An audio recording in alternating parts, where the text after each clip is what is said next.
Merhaba, ben Disparity. Savaşçı Uyanış rehber videoma hoş geldiniz. Aktarım geldiğinden beri bayağı popüler olan Savaşçı'nın bir de uyanışına çok güzel bufflar geldi. Aktarıma gelen nerfler ve uyanış buffları sonucu şahsen ben uyanışta aktarım ile aynı çöp kasıyorum. Yani PvE güçleri hemen hemen eşit. PvP'de ise çok daha fazla potansiyele sahip olan Savaşçı şu an oyunda gayet iyi bir durumda. Bu veya benzeri sebeplerden dolayı Savaşçıya rollemek isteyen veya bildiklerini pekiştirmek isteyen arkadaşlar için bu videoyu çekmek istedim. Fakat şunu söylemem gerek, uyanışlı savaşçı oynaması zor, öğrenme süreci uzun ve yüksek FPS gerektiren bir karakter. Birçok animasyon iptal kombolarını biliyor ve yapabiliyor olmanız gerekiyor. Klasik olarak videoda önce skill'leri açıklayacağım, rabamları ve addonları göstereceğim, daha sonra belli başlı tekniklerden bahsedeceğim. Şunu ekleyeyim, C tuşu ile tabı değiştirdim. Ben taba basınca silah değiştiriyorum. Varsayılan ayarlarda oynuyorsanız bu sizin için C tuşu olacak. Ve F tuşu ile de R tuşunu değiştirdim. Bu tamamen kişisel tercih meselesi. Ben böyle rahat ettiğim için böyle oynuyorum.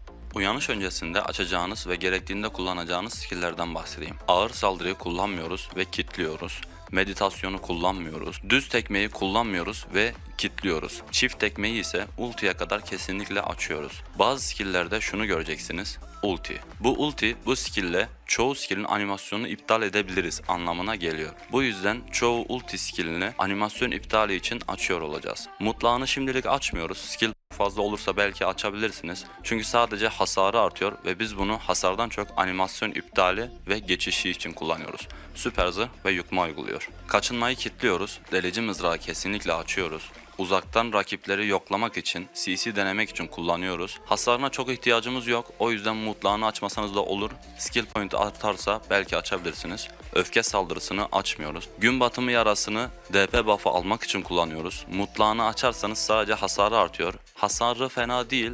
İsteğe göre kullanabilirsiniz fakat ben tavsiye etmiyorum. Kalkan darbesini bir tane ilerletiyoruz ki üst kalkan darbesini açabilelim. Fakat kalkan darbesinin kendisini kilitliyoruz ve kullanmıyoruz. Üst kalkan darbesini açıyoruz. Bunu beceri birleşimi yani rabam için açıyoruz. Üst kalkan darbesini kullanmamızı tavsiye etmem çünkü özellikleri güzel olsa da hasarı aşırı düşük. İleri biçmeyi ultiye kadar açıyoruz. Güzel bir hareket skill'i. Mutlağına gerek yok. Hasar için kullanmıyoruz. Yan kesme tamamen tarz amaçlı ekstra bir skill.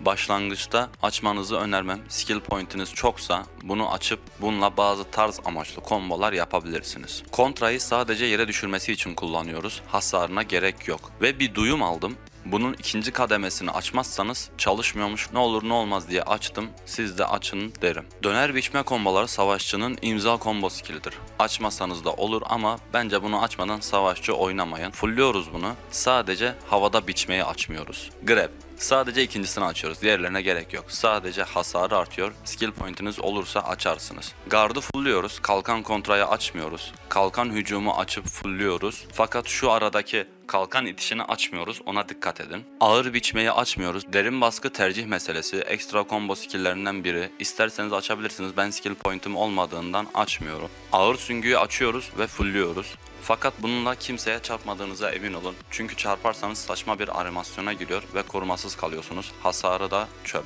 Savaş çığlığını açmıyoruz. Yerden kükremeyi açıyoruz. Menzili çok fazla olduğundan yaratıkları toplamak için ve görünmez düşmanları açığa çıkartmak için kullanıyoruz. Yerden vurmayı fullliyoruz. Hem PvP'de hem de PvE'de çok kullandığımız bir skill. Hasarı iyi, düşürme uyguluyor, süper zırh ve %40 hareket hızı kırıyor. Yerden biçmeyi açmıyoruz ve tabii ki pasiflerimizi fullliyoruz. Sonunda uyanışa geçtik. Swap dediğimiz silah değiştirme skilli. Bunu hiçbir zaman böyle kılıcı cebinize sokarak yapmayın. En kötü S'yi falan basılı tutarak yapın ki animasyonu sizi korumasız bırakmasın. Uyanışa geçerken cephe savunması fakat uyanış öncesine geçerken korumasızsınız. Buna dikkat edin. Q-Block, Warrior'u Warrior yapan skill. Blokta şöyle 1 saniye kadar durduğunuzda size 10 saniye 26 AP ve 20 DP buff'ı veriyor. Bunu sürekli takip etmeniz gerekiyor. Bloktayken önden cephe savunması olduğu gibi arkadan ve yanlardan da bir nevi süper zırhınız var. Yani CC yemiyorsunuz fakat hasar yiyorsunuz. Bloktayken grab yiyorsunuz, bunu unutmayın. Shift artı space VP fullleme skillimiz. İnfazcı yani evake buff veya E buff denilen buff'ımız. 30 saniye saldırı hızı, hareket hızı ve CC direnci veriyor. Ana takip bizim sarsılmaz yani iframe skillimiz. 2 saniye bekleme süresi var. Bekleme süresindeyken de kullanılabiliyor fakat sarsılmaz özelliği olmuyor. Levi ana saldırı skilllerimizden biri. Buna add-on ekleyeceğiz. 5 saniye %10 saldırı hızı verecek. Bu yüzden açıldıkça kullanıyor olacağız. Ayrıca dash'ten sonra kullanılırsa güzel bir mesafe kapatma skilline dönüşüyor. Sarsma uyguluyor. Çılgın Yıkım PvE skill'i çok vuruyor. 5 saniye %5 kritik buff'ı veriyor. PvE'de sık sık kullanacağımız bir skill. Merhametsiz. Hasarı güzel bir skill. Yıkma uyguluyor. 10 saniye boyunca 20 DP veriyor. Denge saldırısı hızlı açılan, hızlı gerçekleşen tatlı bir skillimiz. Sarsma uyguluyor. Sürekli kullanıyor olacağız. Mezar Kazma. Yine imza skilllerimizden biri. Süper zırh. Müthiş bir hasarı var. Ve ikinci saldırısında hareket ve saldırı hızı kırıyor. Yine açıldıkça kullanacağımız bir skill. Geri püskürtme. Can toplayan cephe savunmalı bir skillimiz. Yerden darbe hasarı iyi. Sıkça kullandığımız başka bir skillimiz. Zırh kırma herhangi bir skill'den sonra space ile kullanılıyor. Fakat garanti olması için Q'yu basılı tutarak kullanmaya alışmanızı tavsiye ederim. 30 DP kırıyor. Oyundaki en fazla DP kıran skill. Bekleme süresindeyken de DP kırıyor fakat sarsma uygulamıyor. Diz darbesini açmıyorum, tavsiye de etmiyorum, pek kullanılmıyor. Kabza saldırısını skill bar'a koyup DP buff'ı için kullanan oyuncular var. Fakat ben pek gerek duymuyorum. Bunu tercihinize göre açıp kullanabilirsiniz. Bastırma güneş alevinden sonra space ile kullanılan bir skill veya skill bar'a koyup direkt olarak kullanabiliyorsunuz. Buna o anki komboda karar vereceksiniz. Animasyonu çok hızlı, yine sürekli kullanacağımız skilllerden biri. 10 saniye %10 yerden darbe hasarı buff'ı veriyor ve geri püskürtme uyguluyor. Bora Bora geri püskürtme veya kaba patlamadan sonra fare sol tuşu basılı tutarak kullandığımız cephe savunmalı çok güzel bir HP doldurma skilli. İsabetli vuruşlarda 150 HP yeniliyor, bayağı iyi can dolduruyor, sıkça kullandığımız başka bir skill. Kaba patlama çok yüksek hasar vuran bir skillimiz. Bitirici kombolarda kullanıyoruz fakat animasyonuna alışmak biraz zaman istiyor. Sıkça kullandığımız bir skill, çoğu zaman şarjlamadan kullanıyoruz. Topuk kesen yıkma ve yerden darbe skillimiz genelde kaba patlamadan sonra kullandığımız güzel bir combo skilli. Ölü biçme Warrior'un bir diğer imza skilli, çok yüksek hasarı var, süper zırh özelliği var ve açıldıkça kullandığımız çok önemli bir skillimiz. Şimdi geçtik beceri birleşimine. Birinci beceri birleşiminde çılgın mızrak skillini alıyoruz. Attığınız mızrak herhangi bir düşmana çarparsa anında harekete geçiyorsunuz. Aşırı iyi bir mesafe kapatma ve CC skill'i. İkinci beceri birleşimi kalkan darbesi. Kalkanı yukarı kaldırışı sırasında süper zırh, kalkanla ileri gidişi sırasında cephe savunması uyguluyor. Mesafe kapatmak için ve süper zırh rotasyonu için kullandığımız bir diğer skill. Şimdi bekleme süresini yakından takip etmeniz gereken skill'leri sıralayacağım. Genelde bu skill'lerin cooldown'ları doldukça kullanacaksınız. Devirme yani grab, kalkan hücumu, ağır süngü, çift tekme, yerden vurmak, güneş alevi, denge saldırısı, kaba patlama, geri püskürtme, bora bora ve rabam skillleri. Ve tabii ki dash. Dash'inizi görsel olarak değil de kendi kafanızda takip etmenizi tavsiye ederim. Üst üste dash atmayın çünkü sadece ilki sarsılmaz. Add-on'lara gelecek olursak, uyanış öncesinde açıkçası tercihinize göre kullanın. Fakat bunlardan en az 2 tanesini almanızı derim. Döner biçmeye 10 saniye %3 kaçınma ve yanma hasarı koydum çünkü çok kullanıyorum. Ve bu yanma hasarı, kanama hasarı gibi debufflar bayağı iyi hasar vuruyorlar. Çünkü burada yazan hasarı rakibin DP'si ne olursa olsun tam olarak vuruyorlar. Kalkan hücumunu çok sık kullanıyoruz ve ben buna PvP hasarı koydum çünkü PvP'de genelde bu çarptıktan sonra adam yakalıyorsunuz. PvE'de de yine çok sık kullanıyorsunuz ve DP buff'ını alabileceğiniz en mantıklı skill bu. Yerden vurma bence kesinlikle almanız gereken bir add-on. Hem PvE'de hem PvP'de çok fazla kullanıyoruz. Zehri hasarı sadece buradan eklenebiliyor ve çok vuruyor.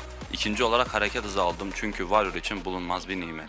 Uyanıştaki add-onlar çok daha sabit. Güneş alevi ve saldırı hızı add-onunu olmazsa olmazımız. İkinci özellik olarak isabet oranı da yine gayet iyi bir buff. Mezar kazmaya 8 saniye 30 canavar hasarı almanız canavar hasarı ihtiyacınızı tamamıyla karşılıyor. Çünkü zaten 8 saniye bekleme süresi var ve hep kullanıyor olacaksınız. Son beceri eklentimiz kaba patlama. PvP'de bitirici kombolarda kullandığımız için PvP hasarı ekliyoruz ve DP buff'ı ekleyerek rakibi öldüremediğimiz durumlara karşı ufak bir önlem almış oluyoruz. Şimdi size temel Warrior mekaniklerinden bahsedeceğim. Ama şunu söylemek istiyorum. Warrior belli ezber kombolar yerine o an açık olan skill'lerle doğaçlama yaparak ve bu doğaçlamaları sıralı animasyon iptalleri haline getirerek oynadığımız bir klas olduğu için size belli bir combo anlatmayacağım. Fakat temel olarak kullanacağınız skill'leri, animasyon iptallerini ve komboları yine göstereceğim. Ama bu karakterde yapabileceğinizin sınırları tamamen size bağlı. Başlangıç olarak diğer skill'lerin animasyonlarını iptal eden temel skill'leri söyleyeceğim. Q blok, özellikle uyanıştaki, denge saldırısı, ulti çift tekme, ulti kalkan hücumu ve C swap. Bunların dışında da animasyon iptali yapan skill'ler var. Fakat temel olarak bunları kullanıyor olacağız. Şimdi size bazı temel komboları göstereceğim. Bunlar hem PvE'de hem de PvP'de en çok kullanacağınız kombolar olacak. Zırh kırma, denge saldırısı, güneş alevi, bastırma ve bastırmanın animasyonu hızlı olduğundan dilediğiniz skill'e geçiş yapabilirsiniz. Çoğu zaman bastırmadan sonra kaba patlama artı topuk kesen kullanıyoruz. Yerden vurma, çift tekme, döner biçme ve ulti döner biçme bir diğer kombomuz. Ölü biçiminde süper zırh çabuk gidiyor ve yakalanabiliyorsunuz. Bunun önüne geçmek için ölü biçmeden sonra karakter yere inmeden C swap yapıp kalkan hücumu veya çift tekme ile korumalı bir şekilde mesafe kat edebilirsiniz. Şimdi PvE komboya geçelim.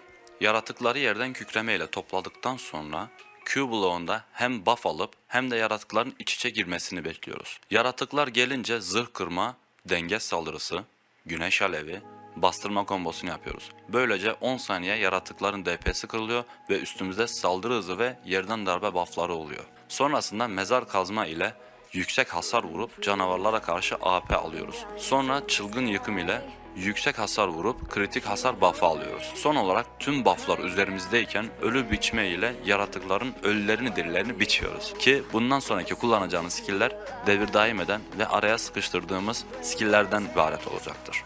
Eğer hasarınız çok yüksekse bu komboları daha kısa tutabilirsiniz. PvP kombosu ise biraz farklı. Çünkü dediğim gibi o an açık olan skilllerinizle doğaçlama oynamanız gerekiyor. Fakat yine de ben size en azından elle tutulur ölümcül bir combo göstereceğim. Ama tekrar ediyorum, bu komboya bağlı kalmayın. Kombolarınızı ve doğaçlamalarınızı geliştirin. Grab ve S'yi basılı tutarak C swap, Q blok ile AP alır almaz zırh kırma, denge saldırısı, güneş alevi, bastırma, kaba patlama, topuk kesen ve son olarak ölü biçme. Şimdi sırada süper zırh rotasyonu var. Savaşçıda süper zırh rotasyonu biraz daha farklı. Çünkü Q blokta zaman geçirebiliyorsunuz. Ama fazla beklerseniz yakalanabilirsiniz veya bloğunuz bir süre sonra kırılır. Bu yüzden blokta geçirdiğiniz süreyi iyi değerlendirmeniz lazım. Rakibi yemlemeniz veya doğru anı kollamanız gerekiyor. Süper zırh rotasyonundaki skillleriniz mezar kazma, yerden vurma, ölü biçme, kalkan hücumu, ana takip ve ağır süngü. Fakat ağır süngü ile rakibe çarpmayın. Sadece yaklaşıp kalkan hücumuyla veya başka bir animasyon iptali skilliyle bozun. Tüm bunlara rağmen halen süper zırhlı bir şekilde rakibe yaklaşmak gerekiyorsa Rabam skilli kalkan hamlesini de kullanabilirsiniz. Süper zırh rotasyonun dışında olan fakat PvP'de çok kullanılan bir rotasyonla Q bloktan sonra ana takip ve güneş alevi ile veya ana takip ve denge saldırısı ile bir anda rakibin dibinde bitip yakalayabilirsiniz. Veya bunların sonuna C swap ve kalkan hücumunu ekleyip yine sürpriz saldırıyla rakibinizi yakalayabilirsiniz. Diğer Rabam skill'i çılgın mızrak yine korumalı ona rağmen çok hızlı bir animasyon olduğu için rakibi bir anda yakalayıp CC'leyebileceğiniz bir diğer skill. Son olarak hareket kombolarını göstereceğim. Bu kombolardan ilki şöyle: ana takip, güneş alevi ve denge saldırısı.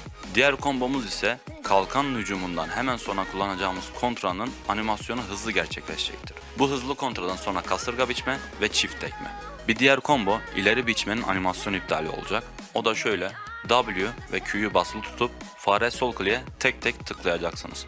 Çok nefes harcar fakat anlık güzel mesafe kat eder. Tüm bunların yanı sıra tabii ki en çok mesafe kat eden skillimiz ağır süngüyü açıldıkça kullanacaksınız. Örnek olarak bir süre hareket kombolarını yaparak dolaşacağım. Son olarak bir duyuru eklemek istiyorum. Twitch'te yayına başladım. Sizleri kanalıma bekliyorum. Linki açıklamada olacak. Eğer video hoşunuza gittiyse beğenmeyi unutmayınız. Yükleyeceğim videolardan anında haberdar olmak için kanalıma abone olabilirsiniz. İzlediğiniz için teşekkür ederim. Görüşmek üzere.